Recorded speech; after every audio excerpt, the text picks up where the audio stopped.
Assalamualaikum warahmatullahi wabarakatuh. Shalom, salam sejahtera untuk kita semua. Om Swastiastu, Namo Buddhaya, salam kebajikan, Rahayu. Selamat datang di podcast terbaru Badan Kesbangpol Kulon Progo, yakni podcast Pojok Kesbangpol. Kali ini bersama saya lagi, Yoris, yang akan menemani pemirsa semua dalam podcast berkualitas tentunya. Narasumber kali ini adalah seorang anak muda, alumni sejarah UGM, mahasiswa S2 Ketahanan Nasional UGM, peraih beasiswa Badan Riset Inovasi Nasional atau BRIN, anggota GMNI Yogyakarta. Itu dulu pas kuliah S1 Mas. Dan seorang pegiat sejarah dan peneliti dari SAIRIS. Ya. Lengkap ya Mas ya? Ya, lengkap. Kali ini kita akan membahas sejarah sekaligus politik ya Mas. Ya, hal ini sesuai dengan tupoksi dari Badan Kesbangpol Kulon Progo, yakni mengurusi wawasan kebangsaan dan politik dalam negeri. Tema besar kali ini adalah Bulan Bung Karno. Jadi kali ini kita akan merayakan Bulan Bung Karno di Badan Kesbangpol Kulon Progo. Siapa sih Mas yang nggak tahu Bung Karno? Pasti seluruh masyarakat di Indonesia tahu Bung Karno. Bahkan masyarakat di seluruh dunia tahu Bung Karno. Nama besarnya tidak diragukan lagi. Dia seorang presiden pertama Republik Indonesia, bapak proklamator, dan pencetus Pancasila. Nah, di bulan Juni ini sangat identik dengan bulan Soekarno atau bulan Bung Karno. Karena di bulan Juni Bung Karno lahir pada 6 Juni ya Mas ya. Dan Bung Karno wafat pada 21 Juni setelah menjalani masa tahanan politik. Dalam podcast Pojok Kesbangpol kali ini kita akan mencoba membahas cerita Bung Karno dan menjawab banyak keraguan dari beberapa elemen masyarakat terkait jasa-jasa besar Bung Karno untuk Indonesia. Bagaimana ceritanya? Mari kita temukan jawabannya di podcast Pojok Kesbangpol dengan ngobrol dengan narasumber kali ini, Mas Aram ya? Arma. Oh, Mas Arma. Lengkapnya Mas Alim Putra Arma. Iya. Nah, kita mulai dari awal ya Mas ya. Kita tuh pengen tahu Mas, pemirsa pengen tahu apa sih yang membuat nama Bung Karno itu begitu besar dan dikenal oleh seluruh masyarakat Indonesia bahkan dunia? Kenapa bisa besar seperti itu Mas? Ya, Bung Karno ini kan adalah seorang yang lahir dari produk namanya politik etis ya. Bung Karno bersekolah di sekolah Belanda di Surabaya, HBS ya. Mungkin sekarang itu setingkat SMA. Kemudian Bung Karno melanjutkan pendidikannya sampai ke Bandung. Sekarang namanya ITB, dulu namanya Technische Hogeschool Bandung. Nah, pada saat Bung Karno ini udah lulus dari ITB pada saat itu ya, dia bersama teman-temannya membentuk kelompok studi. Kemudian juga di usia yang ke-27 tahun dia bentuk partai, yaitu Partai Nasional Indonesia. Nah, karena kegiatannya di partai inilah kemudian dia ditangkap, ya kan, diadili oleh Pengadilan Kolonial Belanda. Nah, mulai nama Soekarno ini terkenal karena tulisan-tulisannya di surat kabar atau harian pada saat itu, dan juga pledoi atau pembelaannya di pengadilan di Bandung, itu Indonesia Menggugat. Oh, Indonesia Menggugat itu ya. Iya. Terus lambat laun juga nama beliau ini juga banyak menghiasi perjalanan politik pada masa kolonial Belanda sampai Jepang, dan kemudian nama dia semakin moncer atau populer karena di sidang PPUPKI mengungkapkan satu pemikiran yang sama-sama sekarang kita kenal namanya Pancasila. Bersama Yamin dan Dr. Sutomo ya Mas? Supomo. Oke. Supomo. Supomo. Dan juga Bung Karno ikut dalam PPKI ya, kemudian dipilih sebagai presiden dan wakil presidennya pada situ adalah Muhammad Hatta. Dan Bung Karno ini punya peran sebagai proklamator, pencetus namanya ideologi kita di negara ini, ada Pancasila. Dan juga ada yang sangat menarik di mana Bung Karno juga adalah pionir soal solidaritas Asia Afrika, gerakan non-blok, dan juga bagaimana Bung Karno dengan gencar populer menentang namanya anti kolonialisme dan anti imperialisme.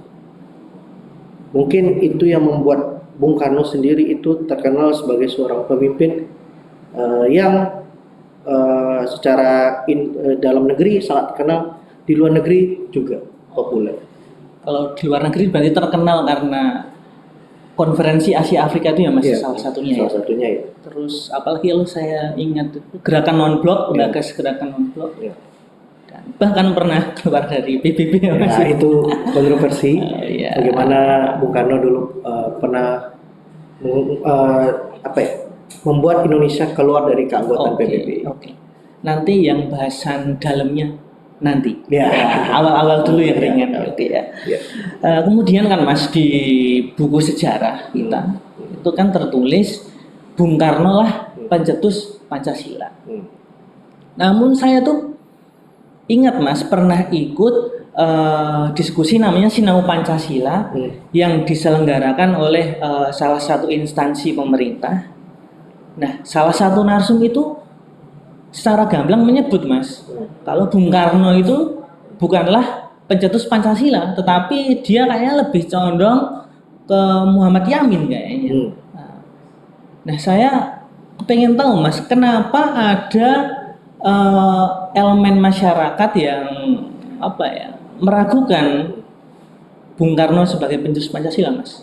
Kenapa seperti itu? Mungkin pencetus Pancasila itu dimunculkan karena sebagai penelitian para ahli sejarah maupun ahli politik. Tapi Bung Karno sendiri dalam buku autobiografinya, bukunya itu adalah Penyambung Lidah Rakyat, yaitu karya Cindy Adams, yaitu wartawan dari Amerika Serikat. Bung Karno sendiri bilang dalam wawancara yang kemudian jadi autobiografi itu, saya ini adalah menggali Pancasila. Jadi Bung Karno mengatakan Pancasila itu sudah ada di bumi Indonesia, di bumi Nusantara. Kemudian beliau menggali untuk kembali ke permukaan, untuk kembali menjadi sebuah tatanan atau pemikiran, menjadi letak atau fondasi bangsa ini. Tadi ada sebutan nama Muhammad Yamin, itu menjadi polemik karena memang pada saat sidang BPUPKI itu ada 3 orang, ada Muhammad Yamin, Supomo, dan Bung Karno. Nah, dan yang disampaikan Bung Karno itu belum seperti Pancasila yang kita kenal sekarang. Nah, Pancasila yang kita kenal sekarang itu adalah hasil dari perumusan PPKI, kemudian ada nama Piagam Jakarta. Yang Piagam Jakarta itu yang ketuhanan dengan syariat Islam itu ya? Itu diganti menjadi ketuhanan yang Maha Esa. Nah, kenapa saya berani mengatakan Bung Karno adalah bagian dari Pancasila? Karena dia yang memunculkan kembali nama Pancasila itu. Dan Bung Karno tidak mengatakan dia mencetus, tapi menggali kembali Pancasila. Mungkin penggalian Pancasila ini bukan hanya pada hari BPUPKI itu, saya rasa.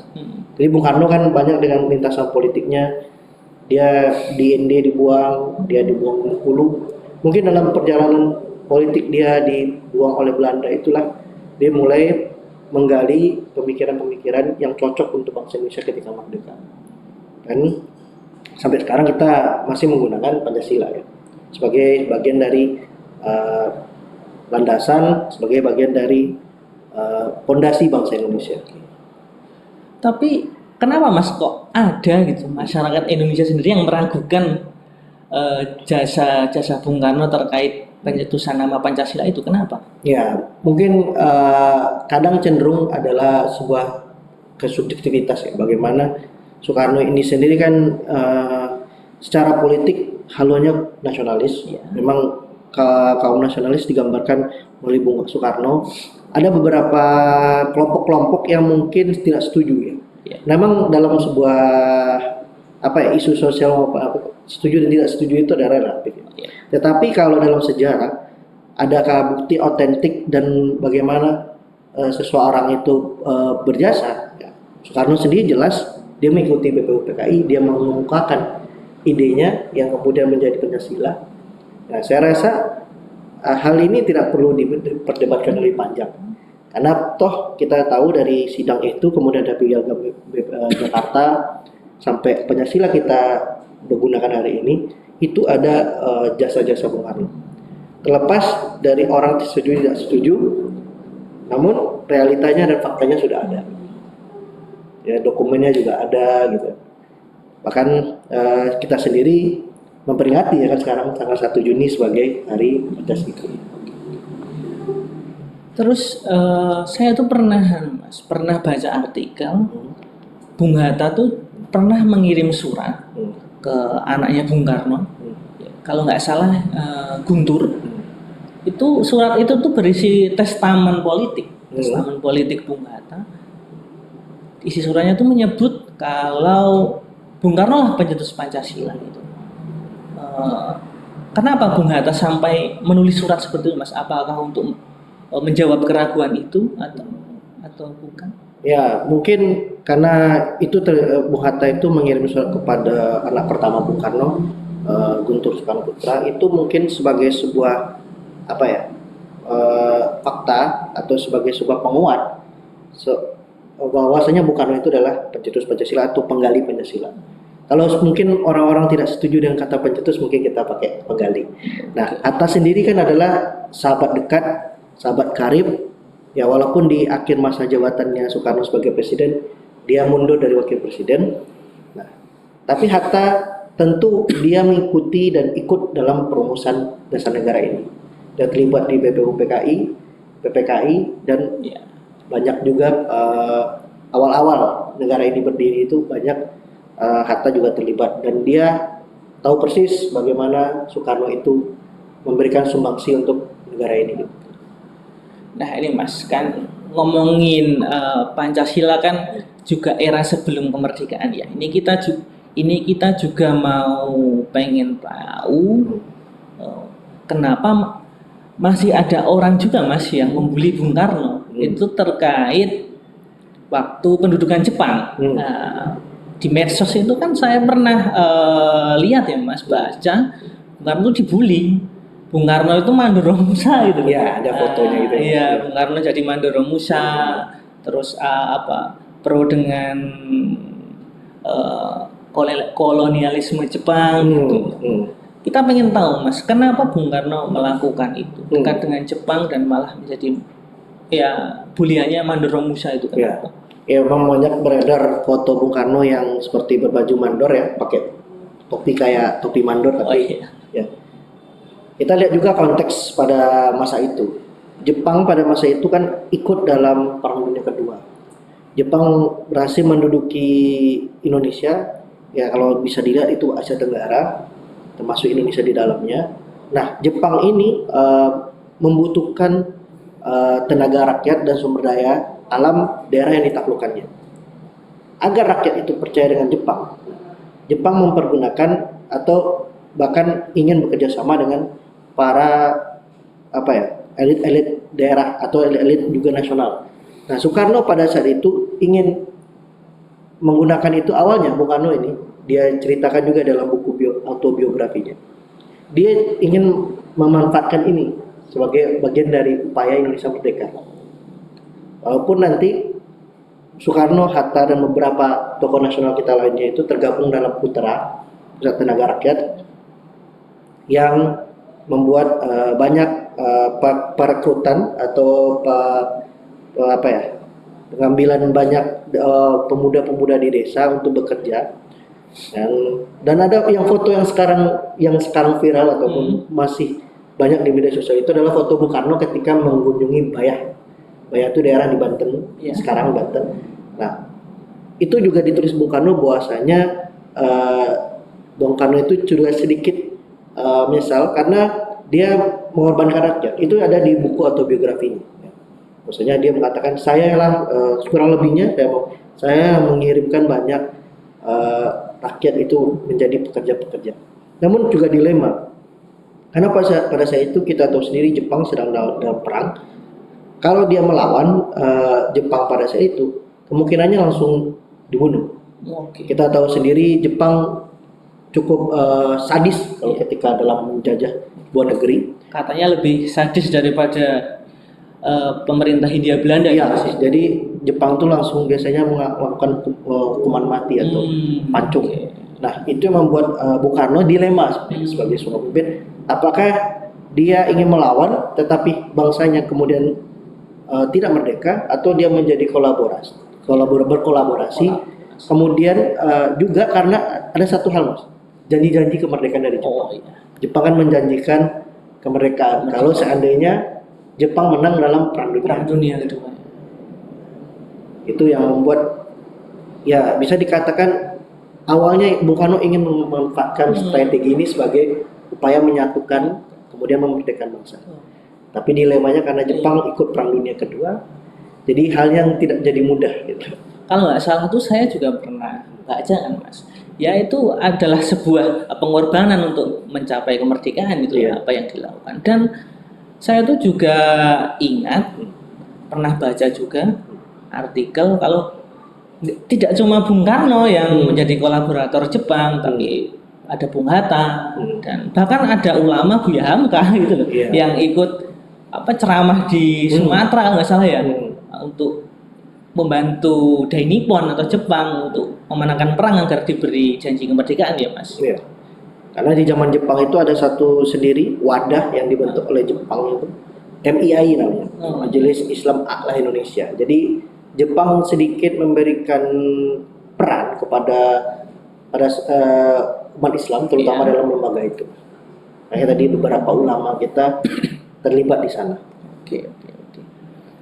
Nah, ini lanjut ke masa setelah merdeka ya, Mas. Beberapa tahun setelah merdeka. Nah, pada saat Indonesia merdeka pada tahun 45, namun Belanda kan masih ingin masuk ke Indonesia, masih ingin menjadikan Indonesia sebagai koloni mereka, Belanda itu. Nah, salah satu upaya yang dilakukan Belanda adalah agresi militer kedua ya, Mas. 1 dan 2. Ya, ada 1 dan 2. Kita berfokus yang agresi militer kedua. Pada saat agresi militer kedua, Belanda kan berhasil merebut Yogyakarta yang saat itu menjadi ibu kota Republik Indonesia. Dan Belanda berhasil menangkap Bung Karno, Bung Hatta, Sultan Syahrir, Agus Salim, dan beberapa menteri ya.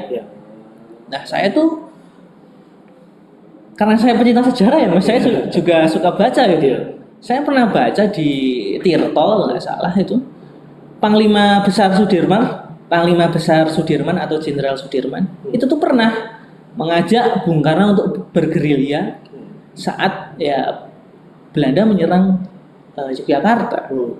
Namun kan sejarah mencatat Bung Karno akhirnya memilih ditawan Belanda menjadi tahanan politik dan diasingkan daripada bergerilya. Kenapa, Mas, Bung Karno lebih memilih ditangkap menjadi tahanan politik daripada ikut bergerilya bersama Panglima Sudirman? Kenapa? Ya, karena Bung Karno merasa karena dia mempunyai strategi sendiri bagaimana sebuah peperangan atau sebuah agresi ini bisa dimenangkan tidak hanya lewat jalur gerilya atau militer, tapi juga jalur diplomasi. Soekarno sendiri adalah Presiden Indonesia, berarti dia adalah bagian dari simbol negara. Kalau dia ikut bergerilya, kemungkinan keselamatan dia tidak terjamin, keamanan juga tuh. Sedangkan ketika dia ditawan ini, Belanda sendiri sudah menjamin keselamatannya dan keamanannya. Nah, ini juga menjadi tekanan bagi Belanda pada saat itu untuk dalam melancarkan agresinya, karena seakan-akan Belanda itu melakukan sudah menawan Bung Karno dan beberapa menteri lainnya akan mendapat tekanan dari internasional. Karena dari internasional ya banyak surat kabar dari luar mengabarkan sampai pemerintah yang sah kemudian ditawan oleh Belanda. Jadi kan ada tekanan-tekanan politik yang kemudian nanti berujung pada KMB, Komisi Meja Bundar. Nah, kita lihat juga sendiri bahwasanya kan Bung Karno ini dia kan adalah sipil, presiden sipil. Dia merasa gerilya pada saat itu banyak atau adalah tugas dari tentara militer. Dia tidak ingin mencampuri urusan militer karena kita tahu sendiri kan panglima tentaranya adalah Jenderal Sudirman. Nah, memang panglima besar Sudirman itu adalah panglima TNI. Dia memang harus melapor ke Bung Karno. Nah, Bung Karno tidak ingin terjadi hal seperti itu dan juga tidak ingin merepotkan rakyat. Kalau seandainya Bung Karno ikut gerilya, berarti kan sorot mata Belanda sendiri dan rakyat sendiri tertuju pada Bung Karno. Ada seorang tokoh yang ikut gitu. Ini kemungkinan besar akan menimbulkan letupan-letupan Aurobik Baruban, bukannya memberikan keselamatan pada Bung Karno, tetapi malah bisa jadi membuat ketidakamanan atau bisa jadi ya kita tidak mengenal Bung Karno selanjutnya gitu. Bisa saja tewas ya Mas. Tewas gitu. Bergerilya ya. Dan malah ya Mas, malah bisa merugikan posisi kita ya pada waktu itu. Dan pilihan Bung Karno untuk menjadi tawanan politik itu apakah menguntungkan Mas secara diplomatis? Ya, kalau saya baca-baca dari berbagai sumber, secara diplomatis itu membuat kacamata dunia, terutama pada situ beberapa negara yang juga fokus pada hasil Perang Dunia Kedua kan. Dan kita ini muncul sebagai sebuah negara kan setelah Perang Dunia Kedua. Jadi sorotan dunia bagaimana Indonesia yang sudah merdeka, ada proklamasi dari Indonesia dan juga ada pengakuan kedaulatan dari negara-negara lain ya. Terutama pada tahun-tahun awal itu dari Timur Tengah, negara-negara di Timur Tengah seperti Mesir dan sebagainya. Berarti kan Indonesia sudah diakui sebuah negara. Nah, ketika Belanda menginvasi atau melakukan agresi kepada Indonesia, itu kan artinya menyalahi aturan dalam dunia internasional. Nah, ini akan menjadi ya tamparan di akhirnya di Belanda yang menyetujui KMB. Terus tuh Mas, katanya tuh kalau secara militer kita tuh ya bisa dikatakan nggak menang, tapi kalau secara diplomatis kita yang menang waktu di PBB waktu itu ya. Dan pada waktu itu kan di ibu kota kan juga ada perwakilan dunia internasional, KTN ya Mas ya, Komisi 3 Negara setelah perjanjian Renville itu ya Mas ya. Dan pada saat perjanjian Renville kan wilayah kita menyempit ya, tetapi malah setelah agresi militer 2 itu wilayah kita malah jadi membesar ya. Pada waktu itu dari Sabang sampai Maluku pada waktu itu karena di KMB Papua belum diakui, belum masuk. Nah ini Mas, lanjut lagi. Setelah Indonesia merdeka dan adanya pengakuan kedaulatan, pada waktu itu kan Bung Karno memperkuat militer Indonesia ya Mas ya. Dan bahkan ya Mas, militer Indonesia itu dikenal sebagai militer terkuat di belahan dunia selatan katanya. Dan sejarah itu mencatat bahwa Bung Karno itu berfokus membesarkan, mengembangkan angkatan laut dan angkatan udara. Hal ini kan berbeda ya Mas dengan pada waktu Orde Baru, pada masa Soeharto kan mereka berfokus ke angkatan darat. Saya pengen tahu Mas, biar pemirsa tahu kenapa Bung Karno lebih memilih mengembangkan angkatan laut dan angkatan udara daripada angkatan darat seperti Orde Baru. Saya rasa Bung Karno mempunyai pandangan bahwasanya karena negara kita adalah negara kepulauan, negara maritim, dan secara geopolitik yang lebih luas itu adalah lautan dan udara ya, wilayah udara. Makanya Bung Karno juga memperkuat angkatan laut dan angkatan udara karena ingin menjaga ya kedaulatan kita baik di laut, maritim dan udara. Dan juga kita tidak lupa kenapa pada saat itu militer Indonesia diperkuat, karena setelah Indonesia merdeka itu di kurun tahun 48, 47, 48 sampai tahun 90-an Itu kita mengenal di dunia itu ada perang dingin ya, world. Jadi pembagian dunia ini dibagi dengan dua pengaruh lah. Ada blok barat dan blok timur. Jadi mereka ini saling memperebutkan pengaruh negara-negara ya. Dan Indonesia adalah negara yang penting. Karena Indonesia terletak di jalur perdagangan dunia tentunya. Jalur perdagangan dunia itu sangat banyak barang di sana lewat, banyak uang di sana lewat, sumber daya juga banyak. Nah, Bung Karno memperkuat Angkatan Laut dan Udara ini karena kondisi real bangsa Indonesia, geografis bangsa Indonesia. Negara maritim, negara yang kepulauan, lebih banyak laut daripada daratannya, lebih banyak udaranya ketimbang daratannya. Dan juga Bung Karno juga ingin membuat bangsanya itu bangga. Sebagai negara yang baru merdeka, kita tidak ketinggalan dari bangsa lain. Gitu. Jadi Bung Karno itu visioner ya Mas? Ya, visioner. Jadi dia udah melihat ke depan kalau Indonesia itu lebih cocok disebut sebagai negara maritim, dan juga kan di masa lalu kan kejayaan Majapahit kan juga karena armada lautnya. Dia fokus di angkatan laut Majapahit pada waktu itu, dia bisa mengekspansi wilayah lain juga ya Mas ya. Oke. Nah, disambil minum Mas? Iya. Enggak serak. Santai ya, kayak santai saja kayak ngobrol. Iya. Sama teman. Siap Mas. Lanjut ya Mas ya. Ya. Nah, Bung Hatta kan sempat mundur ya Mas dari kursi wakil presiden pada tahun 56. Nah, setelah Bung Hatta mundur dari posisi wakil presiden, Bung Karno kan jadi dekat Mas dengan Blok Timur, ya, dengan Uni Soviet dan sekutunya. Dan di dalam negeri Bung Karno itu merangkul pihak komunis ya Mas ya. Dan dengan adanya konsep Nasakom itu ya, Nasional Agama Komunis.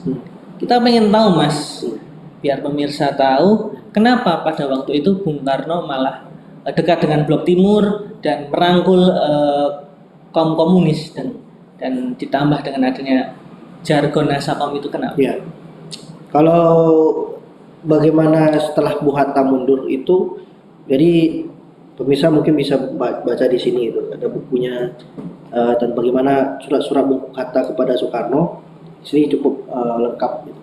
Nah, Soekarno sendiri ketika masa itu kan di dalam negeri dekat dengan kaum komunis pada saat itu ya, secara politik dalam negeri pada saat itu. Nah, di luar negeri lebih dekat pada Blok Timur. Nah, itu juga melihat keadaan pada masa itu, pada zaman itu.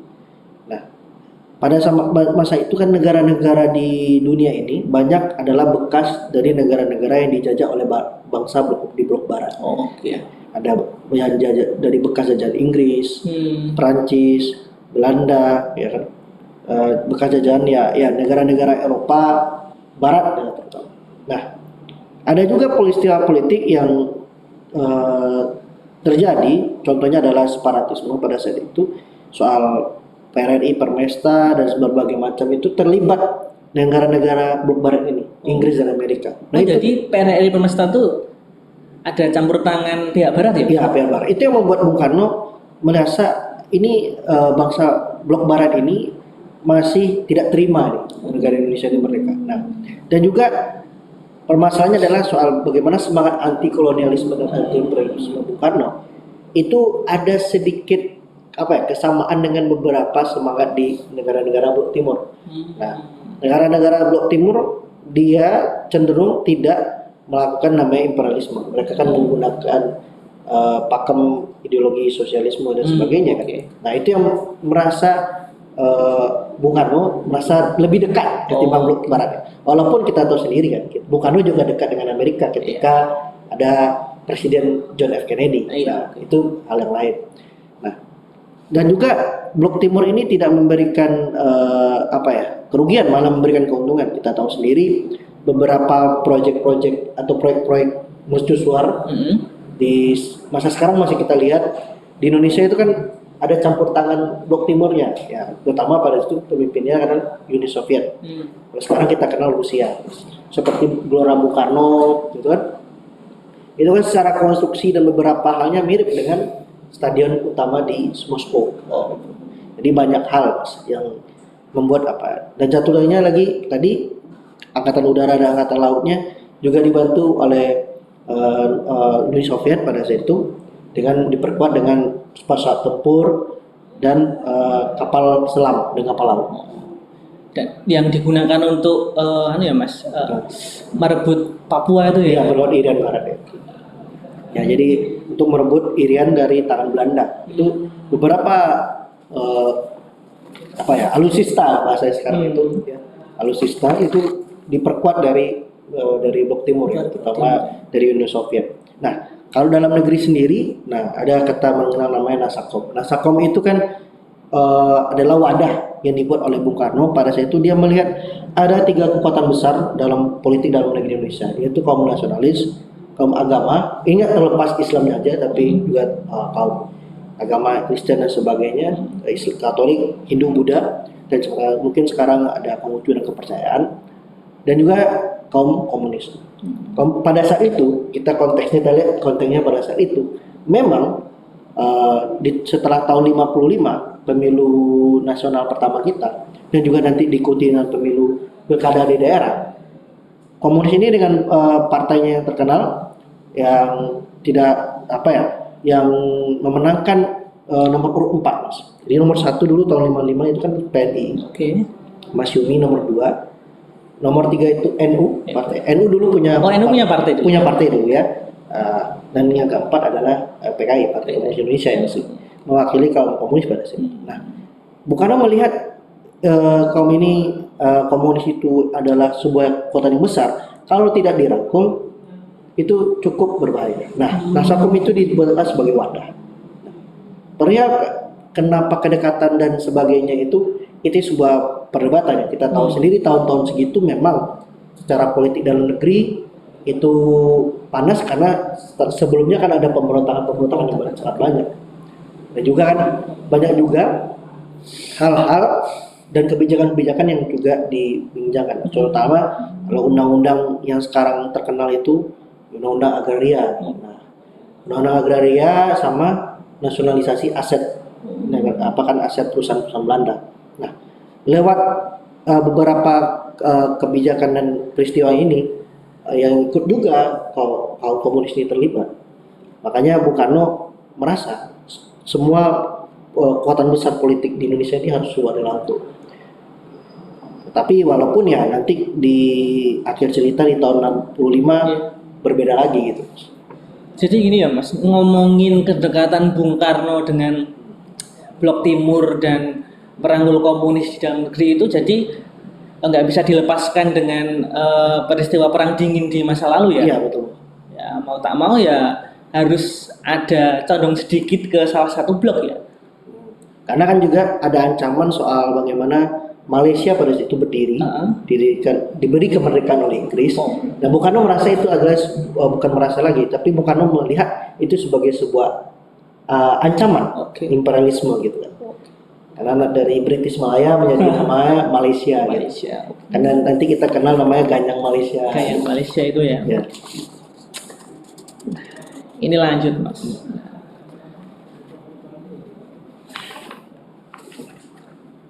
Nah setelah Bung Karno lengser ya Mas, setelah Bung Karno lengser kan ada ya Mas upaya desoekarnoisasi yang dilakukan oleh pemerintah baru yaitu Orde Baru.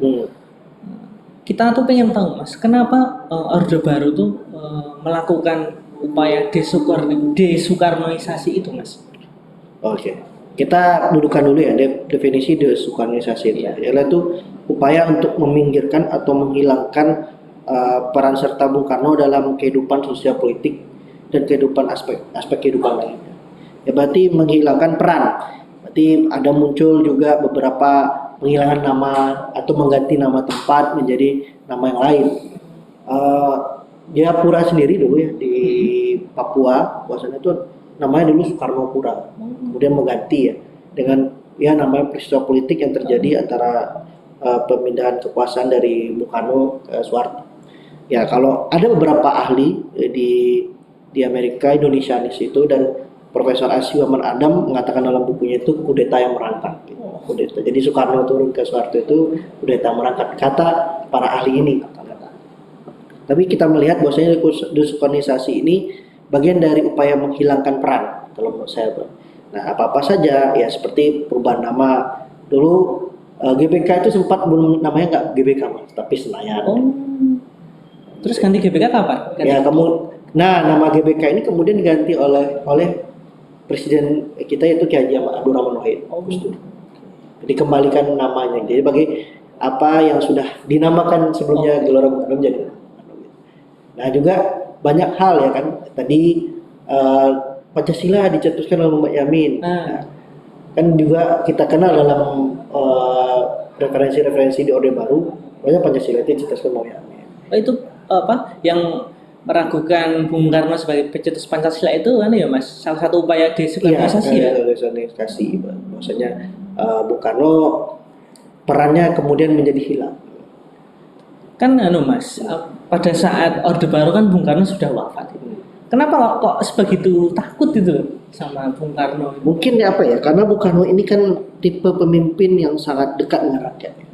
Apalagi ketika beliau datang ke daerah manapun, ya beliau sangat disambut meriah oleh rakyat. Apalagi kita mungkin bisa ketemu dengan simbah-simbah kita, kakek nenek kita yang pernah mungkin menyaksikan Bung Karno datang. Mereka sangat antusias dan bahkan masih mengingat kata-kata dari Bung Karno. Nah, karena apa ya, kepopuleran Bung Karno, magisnya, karismanya Bung Karno sebagai sebuah pemimpin ini kan menjadi sebuah ketakutan bagi lawan-lawan politiknya. Ya, lawan-lawan politiknya termasuk ya Soeharto. Aku bisa bilang Soeharto lawan politik Bung Karno. Walaupun sedikit banyak Soeharto juga apa ya, memandang Soekarno adalah gurunya katanya dalam beberapa buku gitu, Pak Harto itu. Itu yang membuat ketakutan di pemerintah Orde Baru melihat Soekarno. Apalagi Soekarno juga punya dia dekat dengan kelompok politik Blok Timur, dekat dengan kelompok politik yang komunis, yang menjadi ketakutan. Kemudian dimunculkanlah upaya-upaya desoekanisasi tadi. Nah, lanjut ya Mas ya. Nah, setelah peristiwa gerakan 30 September 65, ya Bung Karno kan menjadi tahanan politik ya Mas. Iya, kita ketahui ya, sebagian kalangan tuh menganggap Bung Karno terlibat, bersalah dan atau setidaknya tahu gitu loh. Nah, dan pada waktu itu muncul juga Supersemar, yakni yang membubarkan PKI, terus menangkap sejumlah menteri gitu lah. Kasarannya tuh Supersemar menghilangkan pengaruh kekuasaan Bung Karno sebagai presiden. Nah, pada waktu itu kan saya pernah baca ya Mas, sebuah buku itu menyebut bahwa Bung Karno itu masih didukung sama Angkatan Udara, Marinir, Angkatan Laut, kemudian Brimob, kalau dulu Menpor ya, Mobrik atau Brigade. Nah, dulu tuh Mas, saya tuh teringat waktu saya masih SMA dan awal-awal kuliah ya Mas. Saya tuh membayangkan Mas, kalau perang itu tuh seru ya Mas. Ya maklum ya, karena masih pikiran anak-anak kan. Saya tuh melihat kalau Bung Karno waktu itu mau melawan Soeharto dan pendukungnya yang didukung Kostrad dan Kopassus atau RPKAD ya pada waktu itu, kayaknya seru gitu loh. Dalam imajinasi anak kecil. Iya, di garis bawah ya imajinasi anak kecil dan dulu. Nah, tapi sekarang ya Mas, sekarang tuh semakin dewasa dan setelah bekerja, saya tuh malah takut kalau ada perang.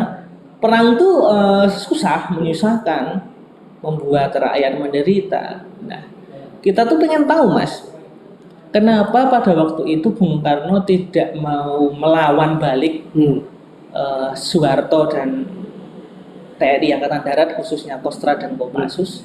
Padahal Bung Karno kan didukung Marinir, Angkatan Udara, Brimob.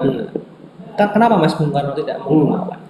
Saya rasa karena Bung Karno ini adalah tokoh nasional yang tidak ingin terjadi perang saudara. Jadi antar anak negeri itu tidak terjadi saling bunuhan. Dan juga kita tahu tahun-tahun segitu kan kesehatan Bung Karno memang sudah menurun, tidak seprima tahun-tahun sebelumnya. Karena kita tahu sendiri kan di akhir hayatnya di tahun 70 Soekarno itu kan cukup cukup miris, kita lihat dari tubuhnya kan agak gemuk gitu, agak membengkak ya, karena beliau punya riwayat sakit ginjal. Saya rasa Bung Karno pertama alasannya tidak mau terjadi perang saudara antar anak bangsa Indonesia sendiri, dan Bung Karno juga tidak bisa karena beliau sudah kesehatannya menurun. Ya kita tahu sendiri ya, kesehatan menurun itu membuat tokoh-tokoh politik pada itu, Bung Karno sendiri juga tidak sanggup melawannya gitu, ya kan. Nah, memang ada beberapa loyalis, ya bisa bilang loyal kepada Bung Karno itu, yang tadi ada dari Angkatan Udara, dari Marinir atau KKO, dan juga dari Brigade Mobil. Ya karena kelompok-kelompok ini merasakan Bung Karno masih seorang presiden. Ya kan, Bung Karno surat Supersemar itu kan adalah surat yang sampai sekarang kontroversial, Mas. Kita nggak tahu isinya yang benar apa. Bentuk fisiknya sampai sekarang nggak ketemu. Yang ada cuman salinannya. Nah, kan salinan ini belum tentu benar atau benar adanya atau apa. Nah ini yang banyak di kalangan sejarawan terutama dibilang adalah proses pengalian paksa kekuasaan dari Bung Karno ke Soeharto. Jadi ada upaya, kalau bahasa para ahli sejarawan dari luar negeri, Indonesianis istilahnya itu, dan beberapa profesor sejarah di Indonesia mengatakan kudeta merangkak. Jadi pelan-pelan dilucuti satu persatu kekuasaannya. Dan Bung Karno kan adalah sosok politikus atau bukan negarawan maksudnya, yang sangat dekat dengan rakyat. Nah, menjadikan beliau menjadi tahanan rumah atau tahanan politik itu menjauhkan beliau dari rakyat. Yang kita tahu sendiri, rakyat itu adalah kekuatan dari Bung Karno. Apalagi Bung Karno itu adalah tipe pemimpin yang namanya solidarity makers, Mas. Jadi yang bisa merekatkan antar masyarakat, ya kan? Dan dari ujung Sabang sampai Merauke kan semua orang tahu Soekarno gitu. Ya kan gitu. Jadi direkatkan dari Bung Karno sendiri. Jadi ibaratnya Bung Karno ini sebagai ayo kumpul ya, paling yang bisa merekatkan gitu, sebagai satu bangsa. Lanjut ya Mas ya. Iya. Nah, kan ada hal unik ini Mas. Ya. Pada saat masa menjelang pemerintahan Bung Karno, Bung Karno kan membuat buku ya Mas. Membuat buku namanya tuh Mustika Rasa, resep masakan Indonesia. Seorang politikus, presiden malah membuat buku resep makanan.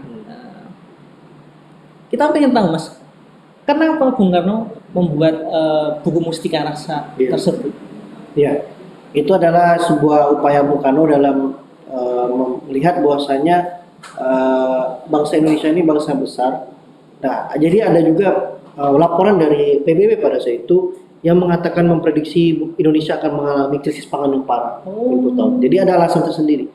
Bung Karno memanggil beberapa menteri pertanian, pada situ menteri pertanian, terus membentuk lembaga teknologi pangan, membentuk buku itu. Nah, buku itu sendiri bukan hanya sekedar resep kalau saya lihat Mas. Jadi buku itu mendokumentasikan, bahkan mencatat apa-apa saja yang menjadi sumber daya Indonesia yang bisa dimanfaatkan sebagai bahan pangan pokok, terutama ada yang bukan nasi, ada umbi-umbian, ada sorghum juga ya. Dan juga bagaimana mengolahnya. Nah, kita kan banyak menemukan sekarang itu di lingkungan kita ini ada banyak tumbuhan, tapi kan kita bingung nih cara ngolahnya. Nah, buku itu sangat komprehensif lah kalau dikatakan, walaupun buku itu sudah lama. Nah, jadi Bung Karno berupaya untuk menjaga kedaulatan pangan kita, bagaimana memanfaatkan alam sekitar, lingkungan sekitar. Dan juga jangan lupa sebagai sebuah dokumentasi catatan. Kan kalau namanya makanan tradisional itu kan nggak ada yang nulis resepnya. Simba-simba kita juga nggak tulis. Cuma katanya ya. Katanya. Nah, ini upaya mendokumentasikan, mencatat, menginventaris kalau bahasa bahasa kantornya. Bahasa gaulnya. Iya. Nah, itu yang membuat kita nantinya tidak jadi krisis pangan karena kita punya panganan lain. Jadinya ya Mas, buku itu tak hanya sekedar resep makanan Iya. saja ya, tapi ada unsur kebijakan publiknya, Iya. tapi pemikiran Bung Karno, cita-cita politiknya juga ya. Berarti memang benar-benar visioner ya Bung Karno, Iya. bisa melihat ke depan kalau saat terjadi krisis makanan, masyarakat Indonesia bisa membaca buku itu untuk memanfaatkan apa yang ada di wilayahnya ya Mas. Iya. Dan saya tuh Mas ya pernah mengulik sedikit bukunya. Ya isinya tuh ya nggak cuma makanan halal. Iya. Ya seluruh makanan di Indonesia kan nggak cuma Islam saja kan. Iya. Di Bali kan babi guling ditulis, Iya, lawar darah ada Iya. gitu loh. Maksudnya ya benar-benar nggak cuma mengakomodir satu golongan saja gitu. Oke. Nah ini terakhir ya Mas ya. Iya. Jangan lama-lama lah, nggak Iya. bosan, nggak bosan. Iya. Simpel saja sih. Iya. Apa sih keteladanan dari Bung Karno yang bisa diwariskan untuk anak muda sekarang itu? Kalau saya lihat ya, karena Bung Karno ini kan tokoh yang menjadi pembaca buku ya. Jadi beliau ini bisa jadi tokoh itu nggak cuman ujuk-ujuk Mas. Jadi ada proses yang panjang. Beliau pembaca buku yang tekun kalau saya bilang. Ya kalau sekarang literasinya bagus gitu ya bahasa. Dan beliau ini juga tidak pilih-pilih soal dalam bergaul, bersosial. Bung Karno ini kan terkenal dia bisa berteman dengan kelompok ulama, dia berteman dengan kelompok kelompok yang militer. Jadi dia tidak membeda-bedakan pertemanan atau sosial, kan? Jadi dia mencoba sebagai seorang yang mau belajar dari kelompok manapun. Itu yang bisa diteladani. Satu lagi bagaimana konsisten. Mungkin kita sekarang banyak nih tidak konsisten sehari-hari. Nah, bukan mengajarkan bahwasanya konsisten itu seperti ini gitu. Jadi banyak harus kita teladani. Dan satu lagi mungkin Bung Karno ini sangat cinta lingkungan. Yang diteladani mungkin tidak disinggung tadi, ya kan pohon-pohon di Arab gitu kan salah satu sumbangan dari Bung Karno ya, di Mina sana. Dan juga Bung Karno itu di Istana Negara tuh kenapa banyak rimbun pohon, beliau nanam. Dia juga ikut dalam memperjuangkan bangsa ini. Jadi dia tidak ingin meminggirkan apa yang sudah kelompok-kelompok yang sudah ingin berjasa. Gitu. Ya Pak, walaupun secara politik nantinya kelompok komunis ke kiri ini hilang ya kan atau habis dari perpolitikan di Indonesia gitu. Ya, pemirsa semua, di podcast ini kita tidak membenarkan salah satu pihak, tidak menyalahkan salah satu pihak ya Mas. Kita sama-sama belajar sejarah apa yang tertulis dalam buku sejarah.